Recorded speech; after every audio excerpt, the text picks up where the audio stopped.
أعوذ بالله من الشيطان الرجيم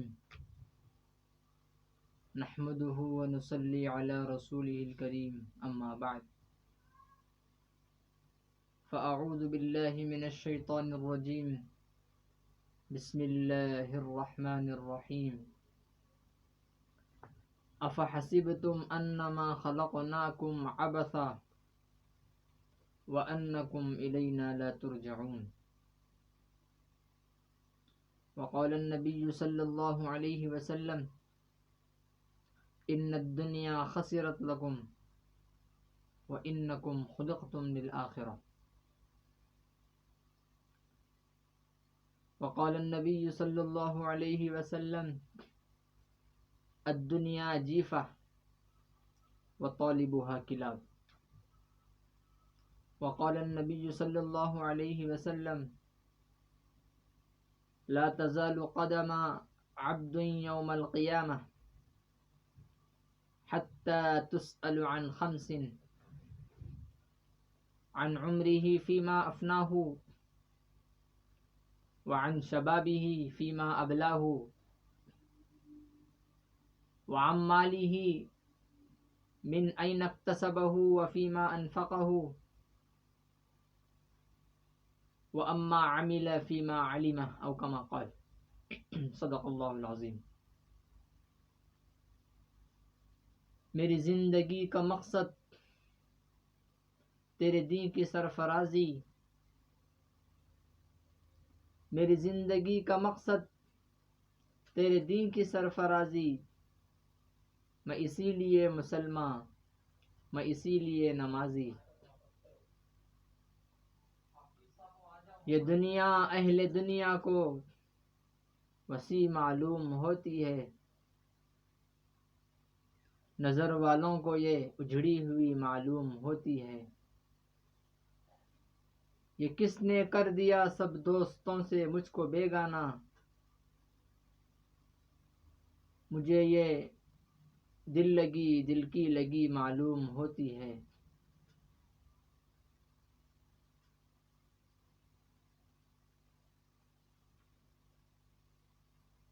میں نے آپ حضرات کے سامنے قرآن کریم کی ایک آیت اور کچھ چھوٹی بڑی احادیث پڑھی ہیں، جس میں اللہ تبارک و تعالی سب سے پہلے آیت کے اندر فرما رہے ہیں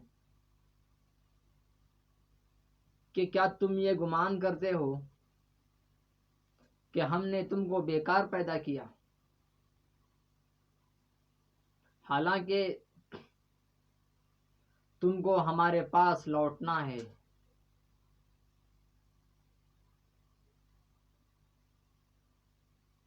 اور فرمان نبوی میں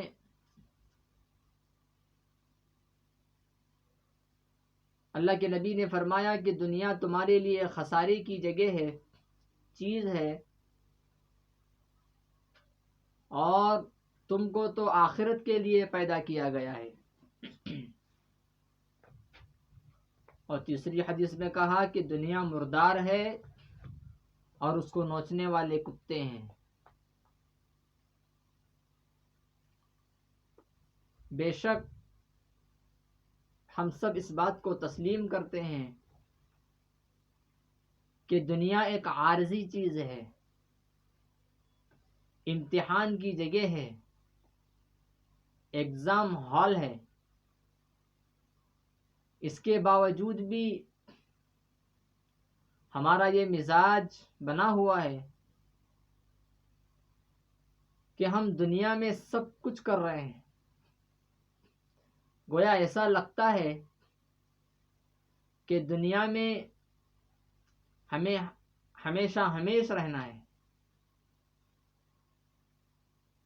حقیقت تو یہ ہے کہ دنیا ایک دن چھوٹنی ہے. اسی لیے اللہ کے نبی نے دنیا کو مردار قرار دیا. الدنیا جیفہ، دنیا مردار ہے اور اس کو طلب کرنے والے کتے ہیں. یعنی مردار کو جس طرح کتے نوچتے ہیں، اللہ کے نبی صلی اللہ علیہ وسلم کا مبارک دور ہے اللہ کے نبی صحابہ کے ساتھ ایک راستے سے گزر رہے ہیں. اللہ کے نبی نے دیکھا کہ ایک بکری مری ہوئی رستے پر پڑی ہے. تو صحابہ سے پوچھا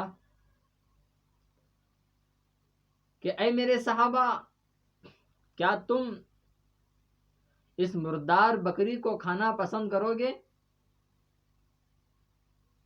تمام صحابہ نے کہا کہ اے اللہ کے نبی، یہ تو مردار ہے، اس کو تو کوئی بھی کھانا پسند نہیں کرے گا. اور اللہ کے نبی نے فرمایا، جس طرح تم اس بکری کے بارے میں کہتے ہو کہ یہ مردار ہے اور اس کو کوئی کھانا پسند نہیں کرے گا، اسی طرح جس دنیا کے پیچھے تم چلو گے وہ بھی مردار ہے. اور مردار چیز کو کتے نوچتے ہیں، ناپاک نجس جانور نوچتے ہیں. اگر تم بھی اس دنیا کو نوچو گے تو گویا کہ تم بھی کتے ہو. نبی کہہ رہے ہیں، میں نہیں کہہ رہا ہوں. اس کو نوچنے والے کتے ہیں. مثال سے اللہ کے نبی نے صاف کیا، مثال دی. قرآن کریم نے بھی کہہ دیا کہ تم کو بیکار نہیں پیدا کیا. قرآن کریم کی ایک سورت والعصر، اللہ تبارک و تعالی زمانے کی قسم کھاتے ہیں اور کہتے ہیں ان الانسان لفی خسر، انسان خسارے میں ہے. الا الذین آمنوا وعملوا الصالحات وتواصوا بالحق وتواصوا بالصبر، مگر وہ لوگ خسارے میں نہیں ہیں جو ایمان لائے، اللہ پر ایمان لائے اور نیک اعمال کیے اور صبر اور حق پر جمے رہے. وہ لوگ خسارے میں نہیں ہیں. اس سے پتہ چلا کہ دنیا آزمائش کی جگہ ہے، امتحان کی جگہ ہے. حدیث پاک میں آتا ہے، اللہ کے نبی نے فرمایا کہ الدنیا سجن المؤمن، دنیا مومن کے لیے قید خانہ ہے اور کافر کے لیے جنت ہے. اور قید خانے میں جو قیدی ہوتا ہے اس کو اچھا اچھا کھانا نہیں دیا جاتا، اچھے اچھے جگہوں پر سلایا نہیں جاتا، اس کی ہر خواہش کو پورا نہیں کیا جاتا. اسی طرح یہ دنیا قید خانہ ہے مومن کے لیے.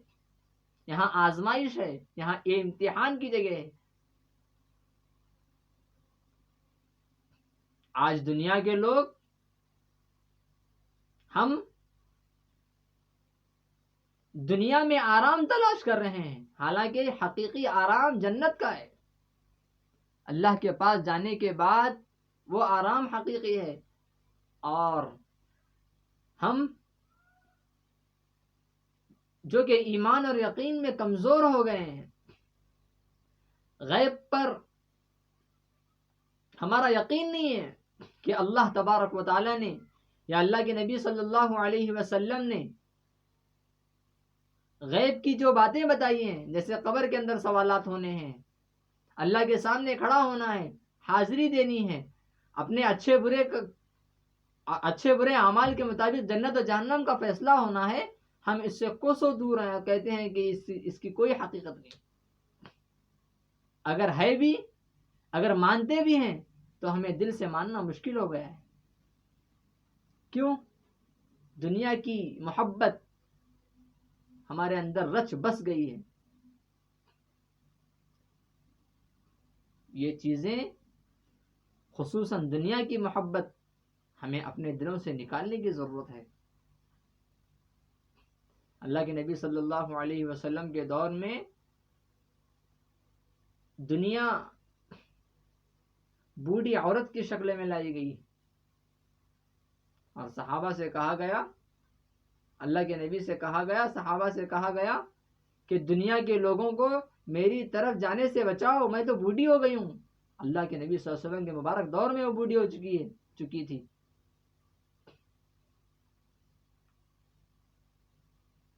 ہمیں دنیا سے بچنے کی ضرورت ہے. دنیا میں زندگی گزاریں تو اللہ اور اللہ کے نبی کی فرما برداری کے ساتھ، ان کی اطاعت کے ساتھ، ان کے کہنے کے مطابق، نہ کہ اپنی مرضی کے مطابق. جو اللہ اور اللہ کے نبی کی مرضی ہو اس پر چلا جائے، اس کی اتباع کی جائے، اس کی اطاعت کی جائے. اللہ کے نبی نے فرمایا لا تزال قدم عبد یوم القیامہ حتی تسأل عن خمس، جیسے کہ میں نے شروع میں حدیث پڑھی کہ انسان کے دونوں قدم، دونوں پیر اللہ تبارک و تعالیٰ کے سامنے سے اس وقت تک نہیں ہلیں گے جب تک کہ 5 سوالات کے جوابات نہ دے لیں. 5 سوالات کے جوابات جب تک نہ دیں اس وقت تک اس کے پیر نہیں ہلیں گے. عن عمرہ فیما افناہ، عمر دی تھی، زندگی دی تھی، کہاں فنا کی، کہاں گنوایا؟ پوچھیں گے اللہ. اللہ کے نبی صلی اللہ علیہ وسلم کے مبارک دور میں صحابہ اکرام کا کیا حال تھا؟ غالباً حضرت حنظلہ رضی اللہ عنہ کے بارے میں آتا ہے اللہ کے نبی صلی اللہ علیہ وسلم کی مبارک مجلسوں میں بیٹھا کرتے تھے،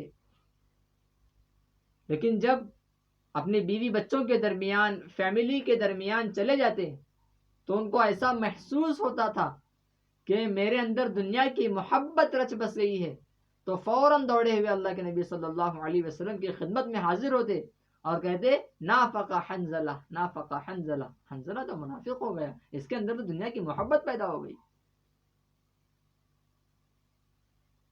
دنیا کی محبت سے کوسوں دور رہیں. ہاں بقدر ضرورت دنیا کو لینا جائز ہے، اپنی ضرورتوں کو پوری کرنے کے لیے. دنیا کی محبت کو نکالنے کا مطلب یہ بھی نہیں ہے کہ ہم کچھ نہ کر کے چپ چاپ بیٹھ جائیں اور کچھ نہ کریں اور اللہ پر امیدیں باندھیں. الکیس من دان نفسہ، اللہ کے نبی نے فرمایا عقل مند ہے وہ شخص جو موت کے بعد کی زندگی کے لیے عمل کرے، دنیا کے لیے نہیں. دنیا میں بلڈنگیں بنا رہے ہیں، دنیا میں بینک بیلنس اکٹھا کر رہے ہیں، پیسے اکٹھا کر رہے ہیں، لیکن میرے بھائیوں ان سب چیزوں کو یہیں چھوڑ کر جانا ہے. ہمارے ساتھ آنے والی اگر کوئی چیز ہے تو نیک اعمال ہمارے ساتھ آنے والے ہیں، اچھے اعمال آنے والے ہیں، حسن سلوک ہمارے ساتھ آنے والا ہے، اخلاق ہمارے ساتھ آنے والے ہیں، نرمی، بردباری، لوگوں کو معاف کرنا، غصے کو پی جانا، اس کا ثواب ہمارے ساتھ آنے والا ہے. اس کا استحضار رہیں. اللہ کے نبی اللہ تبارک و تعالیٰ نے قرآن مجید میں فرمایا فَأَمَّا مَنْ أُوتِيَ كِتَابَهُ بِيَمِينِهِ، جس شخص کا نام اعمال دائیں ہاتھ میں دیا جائے گا وہ خوش و خرم چلائے گا، چیخے گا، کہے گا یہ دیکھو میرا نام اعمال مجھے دائیں ہاتھ میں ملا. اور جس کا نام اعمال بائیں ہاتھ میں ملے گا وہ غمگین ہوگا، رنجیدہ ہوگا اور وہ کہے گا کاش مجھے یہ دن ہی نہ دیکھنا پڑتا. میرے بھائیو اس وقت کے مایوس ہونے سے اچھا ہے کہ ہم دنیاوی زندگی کو غنیمت سمجھیں، دنیاوی زندگی کو غنیمت سمجھ کر کے اس میں نیک اعمال کریں، اچھے اعمال کریں، تاکہ ہم اللہ تبارک و تعالیٰ کے سامنے منہ دکھانے کے قابل رہیں. میں نے حدیث پڑھی کہ کسی انسان کے قدم اللہ تبارک و تعالیٰ کے سامنے سے اس وقت تک نہیں ہٹیں گے یہاں تک کہ 5 سوالات کے جوابات نہ دے دیں. عن عمرہ فیما افناہ، زندگی دی تھی کہاں فنا کیا، کہاں لگایا زندگی کو. وعن شبابہ، پہلا سوال زندگی دی تھی کہاں فنا کیا. وعن شبابہ فیما ابلاہ، اس کی تشریح میں آہستہ آہستہ کرتا رہوں گا انشاءاللہ وقتاً فوقتاً. یہ تو میں صرف آدھے گھنٹے کی بات کروں گا آپ کے سامنے. عن شبابہ فیما ابلاہ، جوانی دی تھی کہاں لگایا. وعن مالہ، مال دیا تھا. من این اکتسبہ، کہاں سے کمایا. وفیما انفقہ، اور کہاں خرچ کیا. اور 5واں سوال ہوگا وہ اما عمل، علم دیا تھا، فیما علم، کیا عمل کیا، وہ اما علم فیما عمل، جو علم دیا تھا اس پر کیا عمل کیا. یہ 5 سوالات کے جوابات دینے. یہ 5 چیزوں میں سے سب سے پہلی جو چیز ہے ان عمرہ فیما افناہ، کہ زندگی دی تھی کہاں فنا کی، کہاں لگایا. اللہ تبارک و تعالیٰ نے قرآن مجید میں فرمایا کل من علیہا فان ویبقى وجہ ربک ذو الجلال والاکرام، ہر چیز فنا ہونے والی ہے اور صرف رب تعالیٰ کی ذات ہے وہ جو باقی رہنے والی ہے. ہر چیز فنا ہونے والی ہے.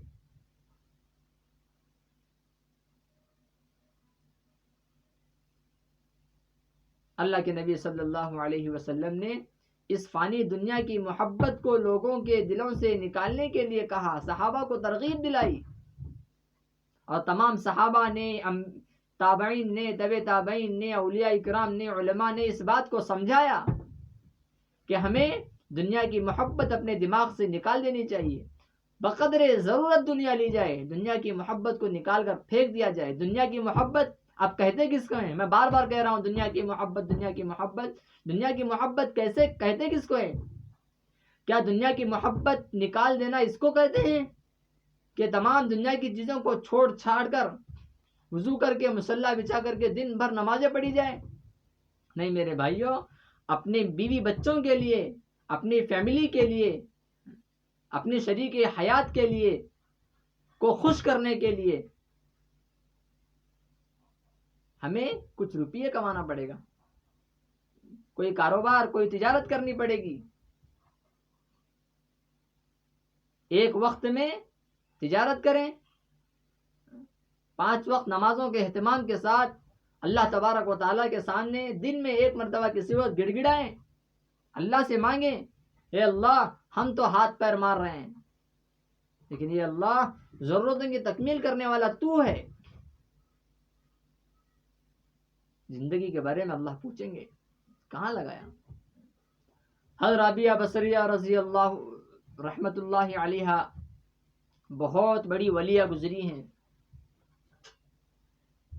ان کی ایک کتاب ہے رابعہ بصریہ کے 100 قصے کے نام سے. بڑی پاک باز، پاک دامن عورت. ان کے عجیب اور غریب واقعات پڑے ہیں. ان میں سے 1-2 واقعات میرے ذہن میں ہیں، میں آپ کو بتاتا ہوں. ایک مرتبہ حضرت رابعہ بصریہ اپنے گھر کے اندر بیٹھی، نماز اور دعا کر رہی تھی، ذکر میں مشغول تھی. رات کی تاریکی تھی، رات کا اندھیرا تھا. ایک چور گھر کے اوپر کے حصے سے، اس وقت تو گھر مضبوط نہیں ہوتے تھے، چھت وغیرہ مضبوط نہیں ہوتی تھی، وہ چور اس چھت کو پھاڑ کر کے گھر میں گھس گیا. گھر میں تو داخل ہوا وہ چور. گھر میں داخل ہونے کے بعد سب چیزوں کو ٹٹولا، سب چیزوں کو دیکھا، ادھر ادھر ہلایا، دیکھا کہ کوئی چیز یہاں نہیں ہے. تو پھر وہ باہر جانے لگا. اتنے میں رابعہ بصریہ نے اس کو دیکھا اور کہا کہ کہاں جاتا ہے، کیا تجھے کوئی چیز گھر میں ملی نہیں ہے؟ تو کہا کہ کوئی چیز تو یہاں نہیں ہے. تو کہا کہ یہاں کوئی چیز نہیں ہے، بہت کچھ ہے. جا یہ لوٹے کے اندر وضو کا پانی ہے، وضو کر لے اور مصلی بچھا کر 2 رکعت نماز پڑھ کے جا. 2 رکعت نماز پڑھ کے جانے کے لیے چور سے کہہ رہی ہیں. وہ چور گیا، وضو کیا، 2 رکعت نماز پڑھی اور چلا گیا. پھر وہ ایک ٹولے کو لے کر آیا. اپنا جو ٹولہ تھا چوروں کا، ڈاکہ ڈالنے والوں کا، چوری کرنے والوں کا جو ٹولہ تھا، وہ ٹولے کے پاس گیا اور کہنے لگا کہ میں ایسے گھر میں چوری کرنے کے لیے گیا تھا کہ وہاں ایک نیک خاتون مصلی پر نماز پڑھ رہی، اللہ کو منا رہی تھی. جب میں واپس آنے لگا تو اس نے کہا کہ میرے گھر میں تو کچھ نہیں ہے، وضو کر لے اور نماز پڑھ لے. وہ گیا اور اپنے چوروں کی پوری ٹیم کو، ڈاکوؤں کی پوری ٹیم کو اسلام میں داخل کر دیا. دنیا کی محبت ان کے اندر سے نکل گئی تھی. رابعہ بصریہ جن کے ایک جملے پر لوگ کلمہ پڑھ لیتے تھے، اسلام میں داخل ہو جاتے تھے. ہمیں بھی آج ضرورت ہے دنیا کی محبت کو نکال دیں،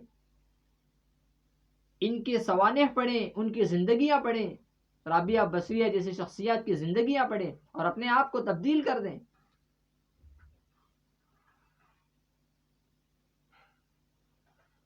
رابعہ بصریہ بہت بڑی ولیہ تھی. دنیا کی محبت ان کے اندر بالکل تھی ہی نہیں. ایک مرتبہ ایک آدمی رشتہ لے کر آیا، کہنے لگا کہ میں آپ سے شادی کرنا چاہتا ہوں. تو رابعہ بصریہ نے کہا کہ 4 چیزوں کی ضمانت لوگے تو میں آپ سے شادی کروں گا، ذمہ داری لے لو 4 چیزوں کی. کہا، اس نے پوچھا کہ وہ کیا؟ کہنے لگے، رابعہ بصریہ نے کہا کہ میرے لیے جنت ہے یا جہنم ہے اس کا فیصلہ کر دو. سب سے پہلے تو جنت ہے یا جہنم ہے اس کا فیصلہ کر دو. دوسرا رابعہ بصریہ نے کہا کہ میں پل صراط پر سے سلامتی کے ساتھ گزر جاؤں گی یا گنہگاروں کے ساتھ جہنم میں گر جاؤں گی. یہ 2 چیزیں مجھے یاد ہیں.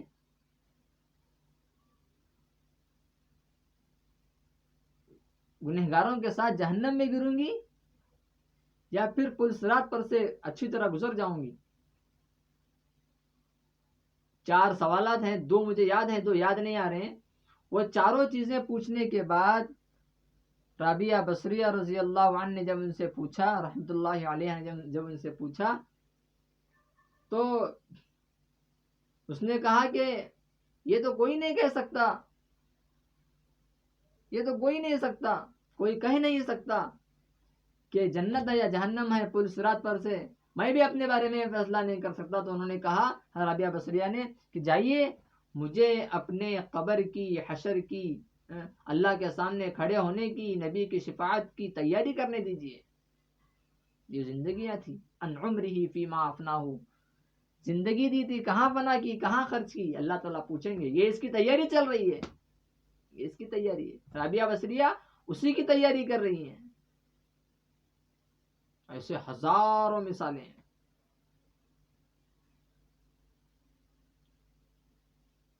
تو اپنی زندگیوں کو صحیح لگائیں. اللہ کے نبی صلی اللہ علیہ وسلم نے دنیا سے نفرت کرنے کے بارے میں جو چیزیں صحابہ کو بتائی ان پر عمل کریں. جو چیزیں اللہ کے نبی نے صحابہ کو بتائی ہیں ان تمام چیزوں پہ ہمیں عمل کرنا ہے. دنیا کی محبت کو دل سے نکال دینا ہے. میرے بھائیو، دنیا میں بینک بیلنس جمع کر کے، اکٹھا کر کے، دنیا کے اندر بلڈنگیں کھڑی کر کے کوئی آدمی اپنے قبر میں تو نہیں لے گیا. کوئی نہیں لے گا، سب کو یہیں چھوڑنا ہے. میں اگر باپ ہوں تو میری جائیداد میرے بچوں میں تقسیم ہو جائے گی، میں قبر میں نہیں لے جاؤں گا. اس لیے اپنے ماتحتوں کے لیے جائیداد تو چھوڑی جائے، اپنے پیچھے آنے والی اولاد کے لیے جائیداد تو چھوڑی جائے، لیکن اس کو اکٹھا کرنے میں دنیا کو تباہ و برباد نہ کیا جائے. سکندر اعظم بہت بڑے بادشاہ، وقت کے بڑے بادشاہ، جب ان کا انتقال کا وقت قریب ہوا تو انہوں نے کہا کہ میرے دونوں ہاتھ کفن سے باہر نکال دیے جائیں تاکہ لوگوں کو پتا چلے کہ اتنا بڑا بادشاہ بھی جب دنیا سے گزر رہا ہے تو اس کے ہاتھ میں کچھ نہیں. میرے بھائیو، میری زندگی کا مقصد تیرے دین کی سرفرازی.